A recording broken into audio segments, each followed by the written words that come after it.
Greetings everyone and welcome to this edition of the Primetime Newscast in the English language on Canal, the International. Begin with the top stories.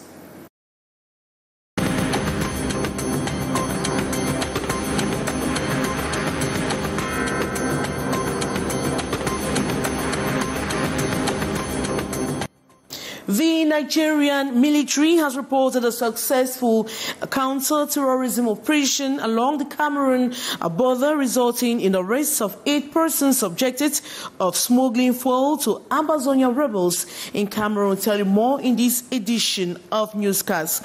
And the Martinez Zogo affair adjourned to June 17. The audience this Monday at the military court in Yaoundé was around 2 major issues on the Martinez Zogo affair. First, the demands of the lawyers related to the procedure filed by the lawyers has been rejected. This was followed by the rejection of the unsealing of the body.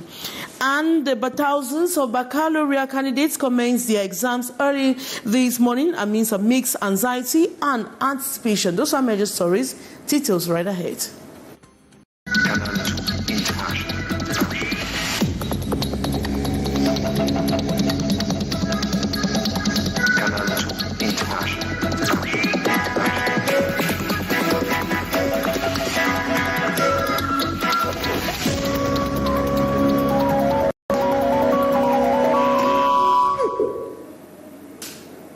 Good evening once more. Welcome to this edition of the 6th Prime Time Newscast in the English language on Canal de International.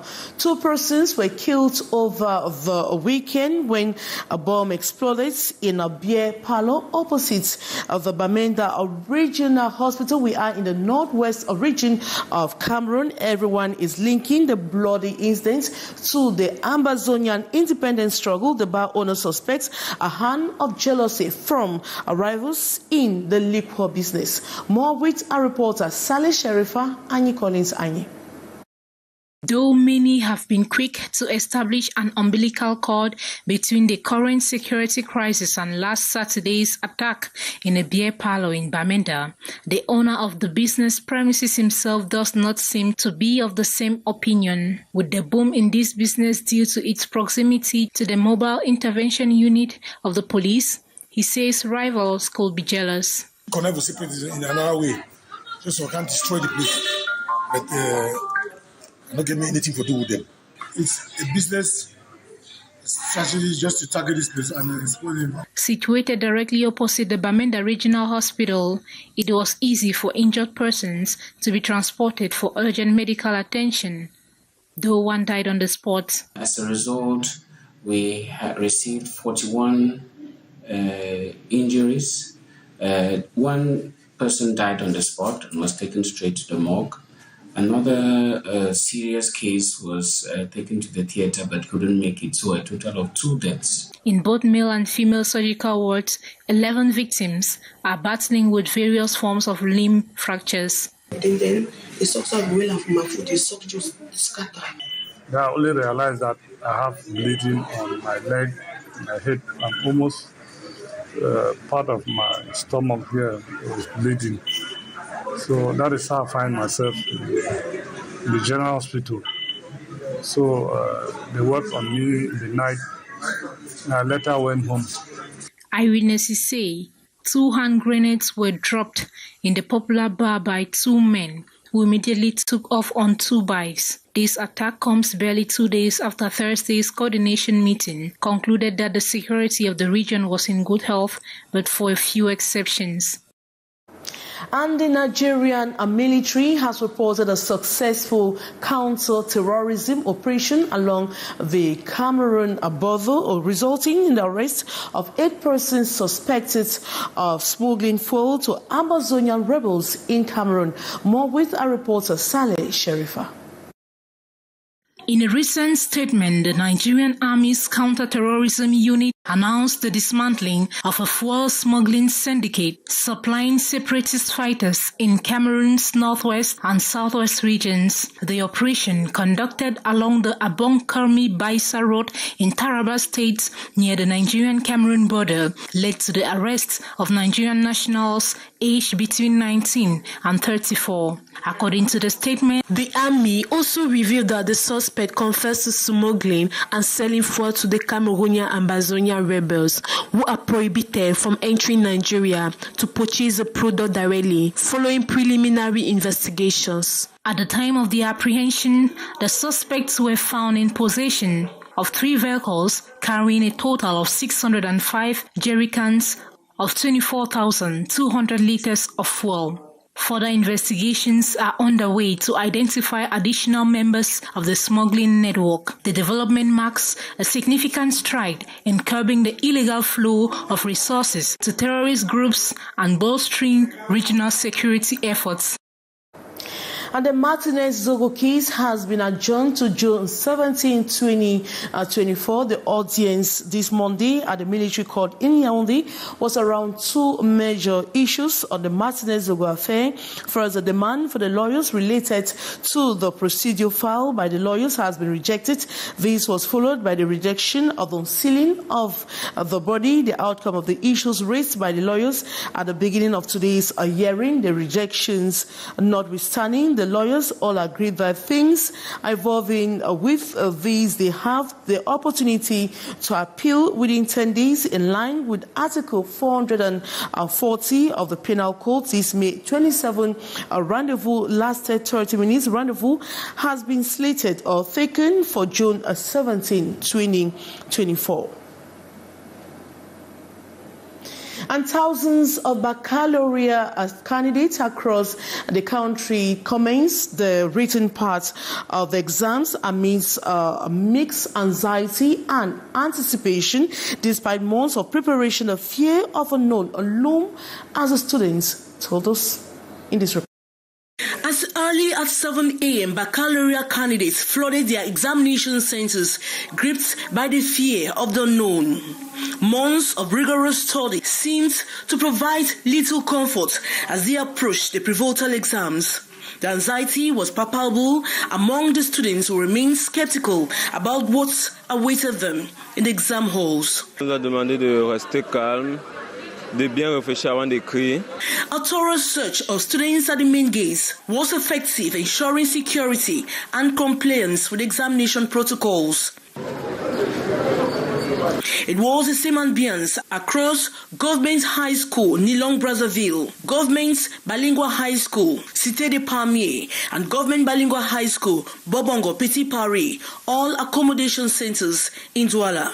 At exactly 8 a.m., the exams commenced at all accommodation centers without delay. Once inside the hall, students concentrated intensely on the examination scripts, their focus unwavering. Meanwhile, chiefs of centers and secretariat staff noted a number of absences among the students. 817 candidats, 135 en allemand, dont pour l'instant présents 132, dont ce qui signifie 3 absents. The candidates have an entire week to demonstrate the knowledge they have acquired over the past 9 months. And with 24 hours or more to go for the written phase of the GC ordinary and advanced level, students are polishing up to confront the first subjects, which starts tomorrow, Tuesday. Some feel like tense and afraid, but also hopeful to tackle the challenges ahead. More with our reporter, Christy Ayari. There is anxiety in the minds of students at Fit Bilingual Complex, Fabico, and College of Hope and Science COAS. Candidates says they are fully prepared.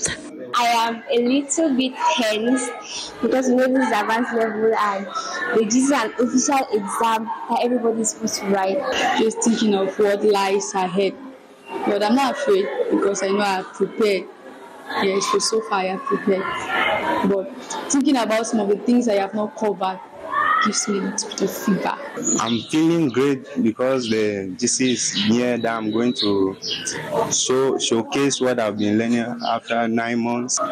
I'm a bit tense, but I know I will make it. While some students diligently continue their studies and intense revisions, others have preferred to use this final day to rest their brains. My schedule for today is just resting, just to refresh my memory, so I won't be confused when writing the exam. The school says they have played their role and expect the children to respect what the teachers have taught them. All the students of the president, and we give them what we can call the last advice, how to behave in the examination center, how to tackle the different subjects. We gave them our last blessing.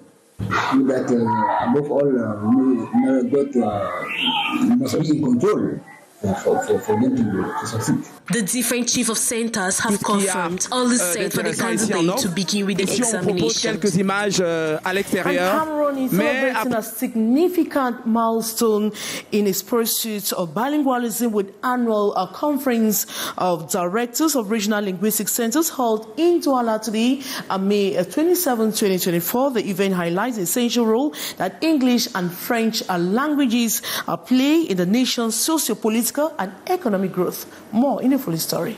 English and French languages have been described as essential assets crucial for Cameroon's growth.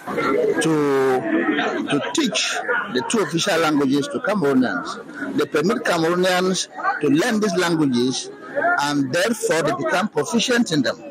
And by so doing, the policy of official language bilingualism is promoted. So, this is very, very important to our country. This is very, very important to the world economy. And of course, it makes Cameroon to have a leading place in the world. Birth for Cameroon to reach its full potential, be it in the socio-political and economic domains, its citizens must fully embrace French and English. You need to listen, you need to speak, and you need to write English. And for writing, is different from speaking or listening. You need to improve your grammar, vocabulary. The annual Conference of Directors of Regional Linguistic Centers holding in Douala May 27, 2024 is considered a defining moment to celebrate Cameroonians from all walks of life who choose the linguistic centers to learn or improve their language skills. The trainees have concluded their bilingual training program, a journey of self-discovery that pushes other Cameroonians to invest in themselves. The bilingual training program is to make sure that the two official languages of Cameroon, that is English and French, are being taught to as many people as possible. The role of regional linguistic centers across Cameroon cannot be overemphasized. I invite all the Cameroonians to come and learn English is this great school, because English is the key of success. The award of certificates of completion to the learners of different badges since 2015 has been described as a breakthrough for these ambassadors who are ready to raise the flag of Cameroon anywhere across the world. And in the following excerpt, language expert Tim Enes tells us the importance of artificial intelligence and language. In English language teaching, there are many skills: listening, speaking, reading, writing, and there is also grammar and vocabulary. But with artificial intelligence, there are many new apps which can be used in English language teaching, which blend listening, speaking, reading, writing activities, so much so that the student is like in immersion, not like actually seeing the language come from somewhere, but the student actually dives into the language. For example, through artificial intelligence, with just some keywords which are put on a keyboard, an image is generated. So instead of taking abstract adjective to describe a human being, with artificial intelligence, you teach a student a number of adjectives. The student puts it on his keyboard, and the face of the person they're describing comes out. It actually is also interactive. The students are always shy to speak in front of a teacher who is so proficient in language. But with a keyboard and with a computer, the student does not feel, is not error shy. And another good thing about artificial intelligence is it is adaptive. Adaptive means students have different levels of English. They are beginners, intermediate, advanced. You can imagine the trauma of a beginner being tested with advanced language. But with artificial intelligence, it's adaptive. If a student is a beginner, all the content is a beginner's content. Once the student grows to intermediate level, automatically the platform adapts to it. And young female journalists have been urged to make a difference in the profession, which up to date is still mostly considered as a male's thing. The initiative Photo Voices have given the opportunity for some 15 young ladies to broaden their skills in the field. More with our reporter, Hysen Chair. They are passionate to tell stories through photos, and thanks to the intensive training received from the Photo Voice project, the young ladies will be able to step up their craft with the new touches. It helped me to understand how to tell stories from different perspectives. For example, we're schooled on how to use the different SDGs and tell stories using pictures. So I must say that's not just a plus, but an additional skill and knowledge that maybe in any formal institution, I might not have really gotten that at such a short period of time. The over 10 weeks initiative implemented by Local Corner Cameroon and the Atlantic Council for International Cooperation, Canada, is geared towards empowering 15 young Cameroonian women to relate and become advocates for change through photography. To develop technical skills, to express themselves through art, through lived experiences, and to learn from one another, to see that what they have in common with someone on the other side of the globe. It's vital, it's impactful, and it's an investment in our collective future. And as it is often said that a photo is worth 1,000 words, the young photojournalists, while receiving their end-of-course attestations on May 23rd, were urged by some of the very best in the profession to go out and distinguish themselves by shooting beyond the usual. My caution to them is not to buy into the stereotypes, is to be able to find the missing perspectives, find the missing angles of story treatment, tell these stories from more wholesome perspectives. They should be wary of the danger of a single story. An assignment re-echoed by the director of the UNESCO Multisectoral Regional Office for Central Africa, Paul Coster, who equally tasked them to show proof of the acquired skills in their profession. And in a remarkable display of environmental stewardship, children as young as 3 and 4 years old are getting interested in environmental issues. Their active interest in tree planting to combat the dire effects of climate change in Cameroon. More in the following story. In Cameroon, a nation grappling with severe climate challenges, a unique initiative has emerged, spearheaded by its youngest citizens. Children, some as young as 3 and 4 years old, are leading a tree planting campaign aimed at mitigating the devastating effects of climate change. It is one that youths and all Cameroonians are encouraged to embrace, particularly as the country faces significant environmental issues affecting approximately 320,000 people annually through natural disaster and deforestation. This tree planting operation aims principally to raise public awareness against environmental issues. In collaboration with members of the European Union, Youth Sounding Board, and the Association of Ecologists, Nouvelle Plan, they have launched an ambitious project to plant over 500 trees this year. This initiative aims to counteract environmental degradation and the impacts of climate change. L'urgence de planter l'arbre vient comme une solution à tout cela. The project took a significant step forward on Saturday, May 25, with the planting of the first 100 trees in Boko Health District, Douala.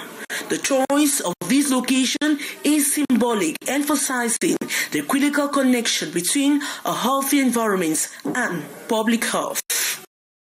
And that report brings us to the end of this edition of the Primetime Newscast, the English language on Canal de International. Thanks so much for watching. But coming up next is The Brief with Lil Piaget. As for me, I will be back same time tomorrow. Good night.